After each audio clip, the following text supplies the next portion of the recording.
सभी को जय हिंद दोस्तों। आप सभी का हार्दिक स्वागत है इंडिया स्ट्रॉन्ग रिएक्शंस पे।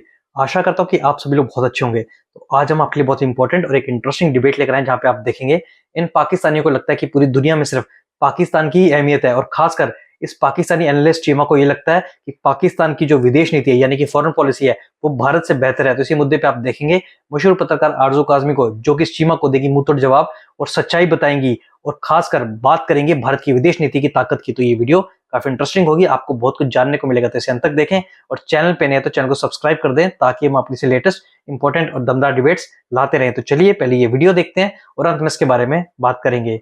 जय हिंद, जय भारत। अब पैसा देना लेना तो ये तो चलता रहता है, ये तो कोई बहुत बड़ी रॉकेट साइंस नहीं है, इसको ऊपर मैं बात नहीं करूंगा, ये कोई मसला नहीं है।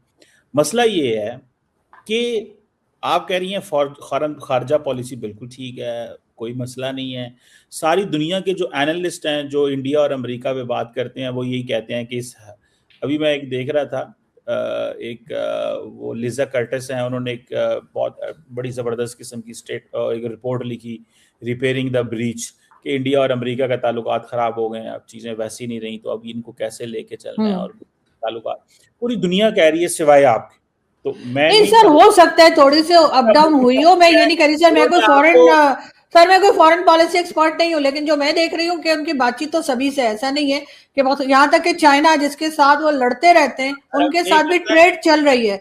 तो ऐसे ही सर अमेरिका के साथ है, कभी थोड़ी सी बेहतर हो जाती है, कभी थोड़ी सी खराब हो जाती है, लेकिन सर उनको मजबूरी नहीं है ना, असल में उनको पैसा नहीं मांगना, उनको लोन नहीं चाहिए, उनको ये डर नहीं है कि IMF का पैसा रुक जाएगा या सऊदिया पैसा नहीं देगा या कतर कुवैत बना कर देंगे। तो सर इसलिए वो कभी कभी ना पंगे ले लेते हैं इंडियन साइड से ना, वो अपनी बात करते हैं, अगला सुने ना सुने। जैसे आप है सर, आप सुनते ही नहीं मेहमान बुलाकर। मैं नहीं मैडम, मैं सिर्फ इतना आपसे रिक्वेस्ट कर रहा हूँ कि जो आप बात कर रही हैं ना, इसमें थोड़ी let's make a sense into it, कि जो आप बात कर रही हैं कि पैसे लेने देने, ये तो चलता है, ये तो हर दुनिया करती है, हमारी जरा हालात थोड़े डिफरेंट हैं। लेकिन एक होता है, आपने कहा उनके तो सबसे ताल्लुकात हैं। अगले दिन ब्लूमबर्ग ने एक इंटरव्यू किया, बड़ा जबरदस्त एनालिसिस किया, उसने कहा India has friends everywhere, leverage nowhere. मतलब दोस्तियां सारे, मतलब ये ऐसे ही है, मैं आपसे मेरी दोस्ती है, मैं कहूँ मैडम कैसे है दोस्ती, रोज खाना पीना, और जब आपसे मुझे कोई काम पड़े कहते चल भाई छुट्टी कर, तो वो यही चीज हमारे भाई इंडिया की हो गई है, दोस्ती हर जगह। अच्छा, मैं चले सर, मैं आपकी बात मान जाती हूँ, चले मैं आपकी बात मान जाती हूँ, भारत की फॉरेन पॉलिसी खराब हो गई है, उनसे कोई बात नहीं कर रहा, उन्हें कोई मुंह नहीं लगा रहा, तो सर उससे हमारा क्या फायदा हो रहा है? हमारी इकोनॉमी ठीक हो गई क्या? हमें कोई पूछ रहा है क्या? ये बता दीजिए। उसकी बात बता दे रहा हूँ, वो हम थोड़ी इसलिए बात कर रहे हैं कि नरेंद्र मोदी साहब पिछले 12 साल से यही कोशिश कर रहे हैं पाकिस्तान को आइसोलेट करने की, ठीक है? तो इस वक्त पाकिस्तान ग्लोबल स्पॉट, अच्छा नहीं कर रहे आप सर? नहीं कर नहीं पाएंगे सर, आइसोलेट नहीं कर पाएंगे हमें सर, वो कितनी भी कोशिश कर लें सर, दुनिया हमारा पीछे ही नहीं छोड़ती, हमने इतना पैसा पकड़ रखा है दुनिया से, वो सर सारी दुनिया को छोड़ देंगे लेकिन हमें नहीं छोड़ेंगे। तो सर प्लीज बिल्कुल ये जुमला आप बोलना ही बंद कर दीजिए कि आइसोलेट कर रहे हैं पाकिस्तान को, हम आइसोलेट नहीं कर सकते, चाहे पूरा इंडिया जो है ना 1.5 करोड़ के कितने वो पूरे भी मिलकर कुछ करें तो सर, अरब, सॉरी करोड़ नहीं अरब, तब भी सर कुछ नहीं कर पाएंगे। ये आर्गुमेंट मेरा सर बड़ा स्ट्रॉन्ग है, एवरग्रीन है सर, एवरग्रीन है, एवरग्रीन। ये जो आर्गुमेंट है ना, ये इंटरनेशनल पॉलिटिक्स में नहीं चलता, ये गली मोहल्ले में तो चल जाता है, ठीक है? जब आपने किसी से कोई छोटी मोटी किसी को ताने माने मारने हो, कुछ जुगते करनी हो, नहीं सर तो, अगर मैं झूठ बोल रही हूँ तो आप बता दीजिए कि मैंने झूठ बोला। बात तो सुन ले मैडम, मैं तो सिर्फ ये कह रहा हूँ, अगर किसी को जुगते गली मोहल्ले में सुनानी हो ना, तब तो ये जो आपने आर्गुमेंट दिया है ना चल जाता है, लेकिन आपने इंटरनेशनल डोमेन में ये बात करनी हो ना, तो फिर नहीं उस वक्त चलती ये बात, वहां पे बात आपको किसी और। इस वक्त दुनिया के अंदर हजारों आर्टिकल लिखे जा रहे हैं। अभी थोड़ी देर पहले मुझे एक स्पेनिश जर्नलिस्ट का ईमेल आई हुई थी कि हम जानना चाहते हैं कि पाकिस्तान दुनिया में रेलिवेंट कैसे हुआ। इटालियन, अमेरिकन, ब्रिटिश, यूरोपियन सारे एक ही सवाल कर रहे हैं कि पाकिस्तान दुनिया में रेलिवेंट कैसे है, ठीक है? बुरा लगता है लोगों को, मुझे अच्छा नहीं लगता। नहीं बहुत अच्छा, आप उनसे पूछ लेते कि अगर उनकी समझ में आया तो हमें बता दें। मैं यही कह रहा ना, तो दरअसल वो लिखते हैं इंग्लिश में, वो पढ़ना पड़ता है, वो नहीं सर, समझना भी पड़ता है ना, इंग्लिश में लिखने का मसला नहीं है सर, वो स्पेनिश हो के इंग्लिश में लिख सकते हैं, लेकिन उनको कोई रीजन तो पता होगा ना कि हम रेलिवेंट क्यों हो गए, आपने पूछा उनसे। मैं ये कहता हूँ, मैंने कहा अगर आप आपको 5-10 आर्टिकल दुनिया की अखबारों पे पढ़ लेंगे, हो सकता है आपको पता चल जाए। नहीं लेकिन क्यों नहीं, मैं नहीं पढ़ी सर, आप मुझसे ज्यादा पढ़े लिखे हैं सर, मैं तो अंगूठा मैं छाप हूँ। पढ़ा लिखा आप किसने कहा? आप मुझे बता दीजिए सर, मैं तो बेपढ़ी लिखी हूँ, मैंने तो बिल्कुल बेपढ़ी स्कूल नहीं की होती, अनपढ़ स्कूल होती कॉलेज है। यूनिवर्सिटीज की मैंने शक्ल नहीं देखी सर, आप पढ़े लिखे हैं, आप बता दीजिए हम क्यों रेलिवेंट हो गए। मतलब मैं वो जो ट्रम्प ने 11 जहाज गिराए थे सर, उसकी वजह से हो गए। जो पाकिस्तान डॉक्टर आज तक 7 बता रहा है और ट्रम्प 11 जहाज बता रहे हैं हमने ऑपरेशन सिंदूर में गिरा दिए थे, उस वजह से रेलिवेंट हो गए।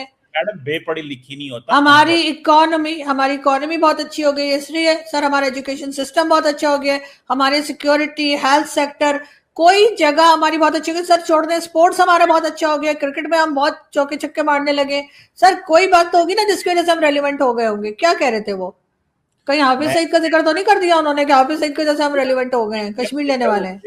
लफ्ज होता है बेपढ़ी लिखी नहीं होती, होता है अनपढ़ होता है, ठीक है। अच्छा तो ठीक है। वो जो आप कह रही थी ना कि मैं बेपढ़ी लिखी हूँ, आप बेपढ़ी लिखी नहीं है। आपने अगर अपने आप को ऐसे कहना हो तो आप अनपढ़ का लफ्ज बोल सकती हैं। अच्छा ठीक है। यही लफ्ज उर्दू के अंदर है, ठीक। मैं वैसे आपको अच्छा बता रहा हूँ, हाँ वैसे हाँ आप हाँ। पढ़ी लिखी हैं माशाल्लाह, आप वैसे हम्म। थोड़ी मॉडेस्ट हैं और वो अपने आप को बेपढ़ी लिखी कह रही हैं। माशाल्लाह आप पढ़ी लिखी समझदार हैं। लेकिन वो मैंने सिर्फ इतना, आपने मुझे टोकना है तो टोक लें, मैं कोई और बात कर रहा हूँ। नहीं नहीं नहीं, बोलिए, कहिए कहिए। मोदी साहब के बारे में जरा सी बात करूं तो आप तो ना वो हो जाती हैं, टची हो नहीं नहीं जाती हैं। सर, ऐसा नहीं है सर। अरे चले, आप कहती हैं तो मान लेता हूँ कि इंडिया की फॉरेन पॉलिसी ठीक चल रही है, लेकिन इस वक्त तो सारे लोग इंडिया के अंदर भी कह रहे हैं कि हमारी खारजा, एक मेजर गौरव आ रही है और एक आप जो है ना, दो लोग कह रहे हैं कि जो है ना चीजें पाकिस्तान में खराब है। बाकी सारी दुनिया यही कह रही है। मैं ये नहीं, आप जो मर्जी कहें मैडम, आपका हक है वो, मतलब यू आर एन इंडिपेंडेंट नहीं नहीं एनालिस्ट। सर, मैंने गलत किया तो आप बताइए ना। Health sector, education sector, economy, security, sports. के तो मैंने बड़े बुरे लाते हैं। हमारा तो कोई मुकाबला भारत की, आप देखिए ना, भारत का मुकाबला तो हम नहीं कर सकते ना। मैं तो आपकी बात से एग्री भारत करता की हूँ। बात नहीं कर रही, भारत की मैं बात ही नहीं कर रही, मैं सिर्फ किसकी डील पाकिस्तान कर की रही बात। है? देखिए दुनिया में हर चीज जो होता है ना, हर चीज आपकी आपकी रेलेवेंस दुनिया में क्यों है? एक सवाल अगर मैं करूं आपसे, क्यों है अगर ये रेलेवेंस पाकिस्तान की हुई है अभी? अगर मैं लेट्स से, मैं जस्ट, ठीक है आपका जो मर्जी व्यू है पाकिस्तान की इस वक्त बारे में, आपका क्या ख्याल है इस वक्त पाकिस्तान दुनिया में कैसे रेलिवेंट हुआ है? फॉर देखिए एग्जांपल सर, आप इसलिए मुझे जो लगता है, maybe I am wrong, मुझे इसलिए लगता है कि जो ईरान, इजराइल और अमेरिका वॉर चल रही है, उसमें ईरान का क्योंकि बॉर्डर हमारे साथ लगता है, और ईरान का डेलीगेशन अगर कहीं मिलना चाहे, बात करना चाहे अमेरिका से, तो वो हमारे यहाँ ज्यादा आसानी से इसलिए आ जाएंगे कि वो कहीं दूर का सफर नहीं करना चाहेंगे। जिस तरह से उनकी लीडरशिप को मारा गया अमेरिका की तरफ से या इजराइल की तरफ से, तो वो कोई रिस्क नहीं लेंगे कि वो किसी दूर की जगह पे जाएं और वहां जाकर मीटिंग रखें। रास्ते में अमेरिका या इजराइल में से कोई भी उनको हिट कर सकता है। हमारे यहाँ तो सर बॉर्डर लगता है, तो उनको उनकी जानें महफूज रह सकती हैं, और वो ज्यादा अपने आप को सेफ समझते हैं कि वो पाकिस्तान में आके बात कर लें, वो तो बजाय इसके कि वो कहीं से दूर जाए। तो वो तो अजरबैजान के साथ भी उनका बॉर्डर लगता है। वो लेकिन तो सर सुने सुने अमेरिका, हम सुने ना, सुने, आपने कहा कि वो बॉर्डर लगता है ना पाकिस्तान के साथ, मतलब ऑनेस्टी की भी कोई इंतहाई होती है तो अगर सर कोई। हमारे बॉर्डर तो ईरान से भी लगता है, अफगानिस्तान से भी लगता है, भारत और चाइना से भी लगता है सर। इसलिए हम हमारी जो है, हम कह लीजिए कि एक तरह से रेलिवेंट है या हम इम्पोर्टेंट है अमेरिका के लिए, क्योंकि वो अमेरिका हमें भारत के खिलाफ भी इस्तेमाल करता है, अमेरिका हमें चाइना के खिलाफ, जहां अमेरिका खुद कुछ नहीं कर पाता वहां पर वो हमें यूज कर लेता है। और ये बात आपके मैडम जो ये है ख्वाजा आसिफ साहब ने भी कहा था कि टिश्यू टॉयलेट पेपर की तरह यूज करके मैडम ये अमेरिका जो है वो हमें फेंक देता है। ये आपके इस वक्त के डिफेंस मिनिस्टर ने कहा। सर तोबा, मैं तो इस तरह की जुबान इस्तेमाल ही नहीं कर सकती कि जो मैडम ये ख्वाजा आसिफ साहब कहते हैं। मैडम आप बेपढ़ी लिखी हैं, ये आप ऐसे इतना सारा कुछ कैसे कह लेती हैं? ये जो भी मतलब जो अल्फाज आप नहीं बोल तो रही सर, क्या क्या हैं, ख्वाजा आसिफ साहब ने नहीं कहा? सर ख्वाजा आसिफ साहब ने नहीं कहा क्या? ख्वाजा आसिफ, मेरी बात बताएं, आप ख्वाजा आसिफ की सारी बातें मानती हैं? हाँ, क्योंकि वो डिफेंस मिनिस्टर है, मैं हर बात मानूंगी उनकी। अगर ख्वाजा आसिफ ने कुछ और कह दिया तो वो भी मान जाएंगी आप, जो भी हाँ, कह अगर दें? अगर defence as a defence minister वो जो बोलेंगे मैं मानूंगी। सर उन्होंने ये भी कहा कि हम 30 साल मिलिटेंट्स को पालते रहे और डॉलर पकड़ते रहे, हमारी गलती थी। और मैं कहता हमारी एक हिस्ट्री रही है, ये बिलावल भुट्टो जरदारी ने भी कहा। सर वो भी फॉरेन मिनिस्टर रहे। सर मैं तो हूं आप सर तौबा तौबा करें, मैं अपने पाकिस्तान के मिनिस्टर्स की बात नहीं मानूंगी, ऐसे कैसे हो सकता है सर? मैं कहता हूँ बिल्कुल ठीक है, जो मर्जी आप कहें, लेकिन वो आपको हक है, आपने जो कहना हो, जो आपका पर्सपेक्टिव हो। लेकिन सवाल तो मैडम सीधा से, आप कहती हैं कि सिर्फ बॉर्डर लगता है ईरान के साथ इसलिए वो आ गए हैं, और कोई वजह नहीं है। सर नजदीक है ना, तो उनको यहाँ पर आके बात करने में वो सेफ फील कर रहे होंगे मेरे ख्याल से। और क्या वजह हो सकती है? हमारे यहाँ क्या चाय समोसे अच्छे मिलते हैं जो यहाँ आ रहे हैं, और कहीं नहीं जा रहे, अजरबैजान नहीं जा रहे? तो हाँ सर जाहिर है, क्योंकि अमेरिका भी यहाँ आना चाह रहा होगा, अमेरिका ने भी कहा होगा कि जी आप लोग कर लो, और पार्टी का खर्चा हम दे देंगे, तो सर इसलिए यहाँ पर आ रहे होंगे ना। हम तो जा जाकर बात भी कर रहे हैं बार बार। क्या अजरबैजान से कोई बार बार ईरान जाता बात करने के लिए कि जी आ जाइए, और बार बार वो कहते हैं हम नहीं आ रहे, फिर वापस आते? तो सर इतना आना जाना, सर हमारे यहाँ लोग इतना खाली बैठे रहते हैं, प्राइम मिनिस्टर वगैरह को काम धंधा कोई है नहीं, तो सर उन्होंने सोचा होगा चलो ये आते जाते रहेंगे। अजरबैजान में तो लोग अपना कुछ काम वाम करते होंगे ना सर। हमारे से तो 10 चक्कर लगाए ईरान के इन्होंने, अमेरिका के तो 2-3 ही लगाए, लेकिन 10 चक्कर लगाए। और इन्होंने कई बार कहा है कि जी आप डेलीगेशन भेज दीजिए, बात कर लीजिए। सर इतनी बार आना जाना, सर इतना लंबा खर्चा कौन करता? इसलिए हमें रखा गया है। क्यों नहीं ईरान आ रहा पाकिस्तान? क्या कहती हैं, क्या हो रहा है मैडम? ये सर पाकिस्तान उन्होंने कहा तो है सर, उन्होंने कि डोनाल्ड ट्रंप जब तक अपनी जिद पे अड़े रहेंगे हम नहीं आएंगे। जो उन्होंने उनकी शिप पकड़ी है वो कह रहे हैं वो वापस करो, उसका सामान वापस करो, और जो कंडीशंस दी हैं उन्होंने उसको कह रहे हैं कि वो पूरी करेंगे। ट्रंप तो फिर आएंगे, ट्रंप उस चीज के लिए तैयार नहीं है। और मेरे ख्याल इस बारे में तो फील्ड मार्शल साहब ने भी कहा है कि ट्रंप को जो है वो सुननी चाहिए ईरान की बात। और बिल्कुल जो उन्होंने नाकाबंदी या इस तरह से ब्लॉकेज करके रखा है वो नहीं होना चाहिए, ये बात तो सभी कह रहे हैं।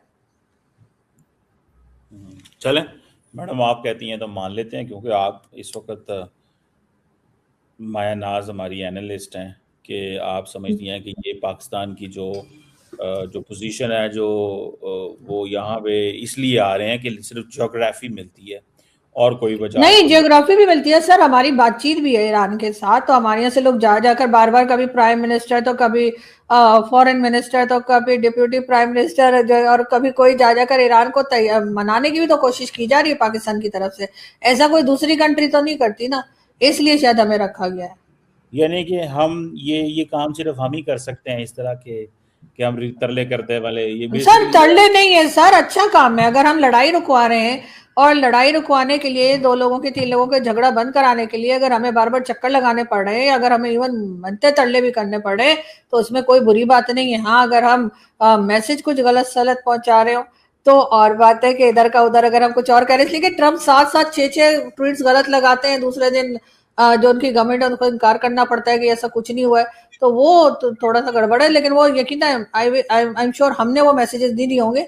लेकिन अगर हम जंग रुकवाने के लिए मैसेजेस दे रहे हैं, जाके ईरान को मनाने की कोशिश कर रहे हैं, तो मेरा ख्याल हमें करना चाहिए, क्योंकि कहीं कुछ अच्छे काम में भी हमारा नाम आना चाहिए। और जरूर आएगा अगर हमने ये लड़ाई रुकवा दी और ईरान को और अमेरिका को मना लिया। लेकिन बीच में सर इसराइल को से भी किसी को बुला लेना चाहिए था, नेतन्याहू ना सही, कोई और ऑफिशियल सही। चले मैडम, देखते हैं क्या होता है। Thank you very much madam, always pleasure talking to you. Thank you so much sir, बहुत शुक्रिया। दोस्तों आशा करता हूँ कि वीडियो को आपने अंत तक देखा होगा, और जिस तरीके से आरजू काज़मी ने चीमा और पूरे पाकिस्तान को आईना दिखाया कि पाकिस्तान की औकात धोबी के कुत्ते जैसी है, यानी कि पाकिस्तान अपने आप को ये तो समझता है कि दुनिया में बहुत ही ज्यादा रेलेवेंट है, उसकी अहमियत है, पर सच पूछो तो दुनिया में कोई भी पाकिस्तान को मुंह नहीं लगाना चाहता। आशा करता हूँ वीडियो आपको काफी पसंद आएगी। वीडियो अगर आपको अच्छी लगी है तो इसे लाइक और शेयर जरूर करें, और अपने विचार हमें कमेंट सेक्शन में लिखकर जरूर बताएं। और एक बार फिर चैनल पे नए तो चैनल को सब्सक्राइब कर दें, ताकि हम आपके लेटेस्ट इंटरेस्टिंग और दमदार डिबेट्स लाते रहें। जय हिंद, जय भारत।